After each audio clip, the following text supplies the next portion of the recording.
দেখিনি। আপনার বয়স কি 50-এর উপর? হ্যাঁ। তাহলে আপনি যদি ব্যায়াম না শুরু করেন তাহলে আপনার শরীরের সাথে সাথে আপনার ত্বকও ঝুরি লাগবে আর আপনি হয়ে যাবেন 90 বছরের বুড়ি। মা, আজকের থেকে আমার ব্যায়াম শুরু করতে হবে।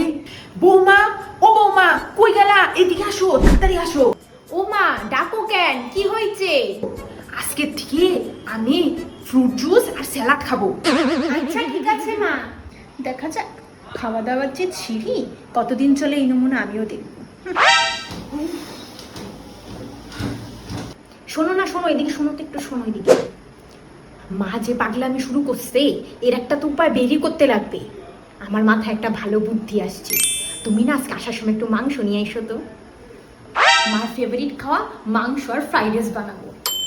10, 11, 12।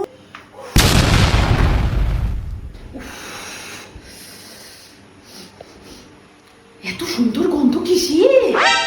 বৌমা, ও বৌমা, কি রান্না করতেছো? এত সুন্দর গন্ধ বার হইছে।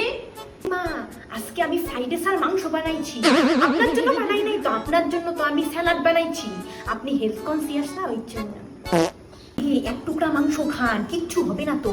মাংসতে তো প্রোটিন আছে, আর একদিন মাংস খাইলে কিচ্ছু হয় না। ও তাই নাকি? তাইলে এক টুকরা দেও। আরে শুধু শুধু মাংস খাবে, তাহলে একটু ফ্রাইড রাইসও দে, একটু ফ্রাইড রাইসও টেস্ট করে দেখো কেমন হয়। তাইলে দিও, ফ্রাইড রাইস একটু দাও। একদিনই তো।